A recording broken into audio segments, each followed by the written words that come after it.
Personal story segment tonight. The financial chaos in this country is largely the fault of citizens who cannot pay their obligations, banks who lent money to unqualified people, and the federal government which failed to provide oversight. Both political parties are to blame, as I've stated. Now, the factor has called on SEC Chairman Christopher Cox to resign, Senate Banking Committee Chairman Christopher Dodd to quit, and House Finance Chief Barney Frank to step down from his position. That's because for the past 2 years, Frank and his committee oversaw Fannie Mae and Freddie Mac, two government-sponsored lending agencies, which pretty much are bankrupt.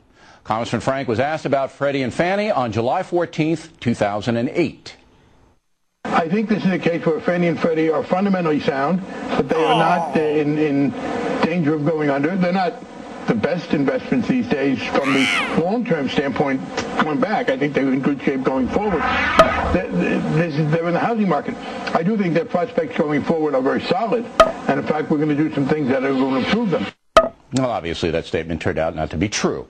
Joining us now from Washington is Congressman Frank. And we appreciate you coming in, being a stand-up guy, but shouldn't everybody in the country be angry with you right now? No, you've misrepresented this consistently.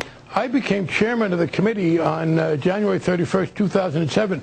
Less than 2 months later, I did what the Republicans hadn't been able to do in 12 years, get through the committee a very tough regulatory bill. And it passed the House in May. I've always felt two things about Fannie Mae and Freddie Mac, that they had an important role to play, but that the regulation should be improved. Now, from 1995 to 2006, when the Republicans controlled Congress and we were in the minority, we couldn't get that done. Although in 2005, Mike Oxley of Sarbanes-Oxley fame, a pretty tough guy on regulation, did try to put a bill through to regulate Fannie Mae. I worked with him on it.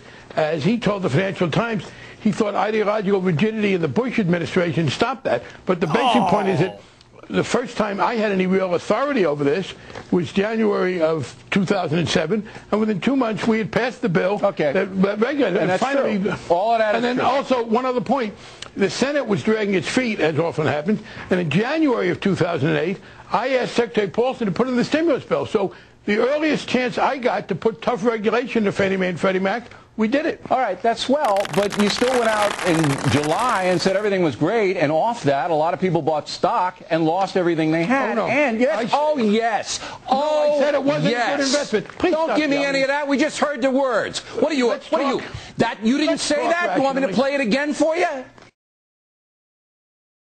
I think this is a case where Fannie and Freddie are fundamentally sound, but they are not in danger of going under. They're not the best investments these days from the long-term standpoint going back. I think they're in good shape going forward. Yeah, you didn't listen to it. No, I listened to every word you said, and I have the transcript right here. I said it wasn't a good investment. Yeah. It wasn't a good investment. Yeah. The best investments these days from the long-term standpoint going back. I think they're in good shape going forward. Going forward, we're going to be swell. For look, no, from August 07th to August 08th. Don't look. Stop the BS here. Stop the crap. Please. From August 07 to August 08, under your tutelage, this industry declined 90%. 90%. Oh, none of this was your fault. Oh, no. People lost millions of dollars. It wasn't your fault. Come on, you coward. Say the truth. Coward. You're a coward. You blame everybody else. You're a coward.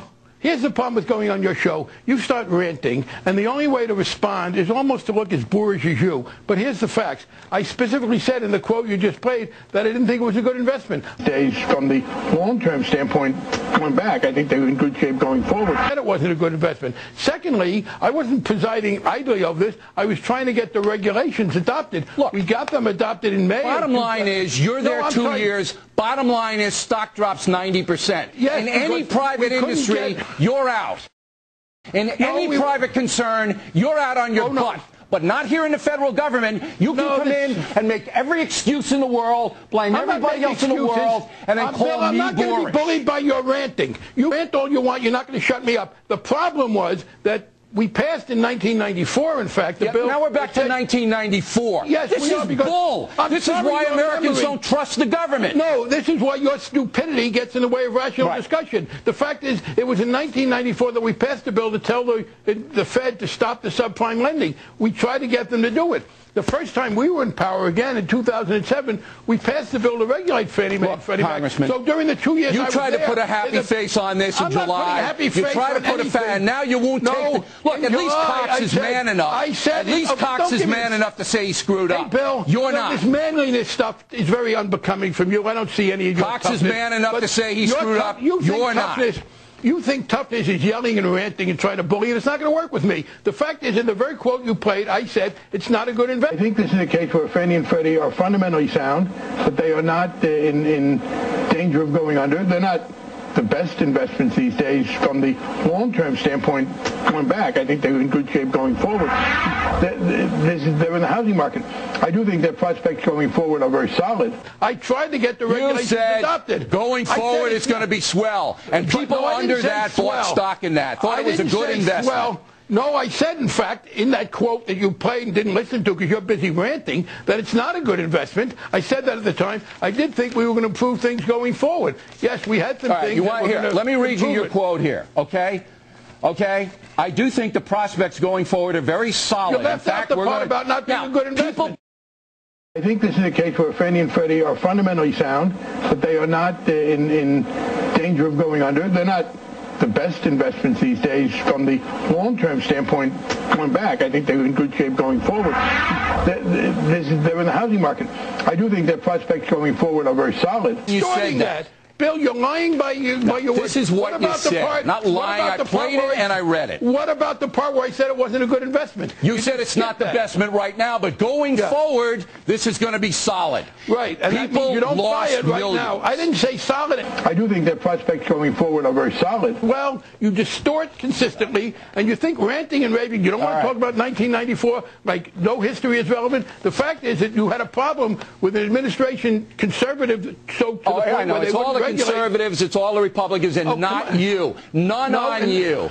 That's a joke. You won't have a rational discussion. That's a joke. The joke was thinking I could have a rational discussion with you. The joke is both parties are at fault, as I stated, but one guy, Cox, says, yeah, I screwed up, and one guy, Frank, says it's everybody else's fault. No, I didn't say it was everybody else's fault. It's your fault. You are the most... You don't listen at all, or maybe you're listening and you're too dumb to understand. I am too dumb, Congressman. The fact is that yes. No, you hit it. 2007, I'm too dumb. You're the brilliant guy. You're the brilliant guy who presided over the biggest financial collapse in federal history. No. I'm the dumb guy. You're the brilliant guy. And the fact is thanks very much. We got to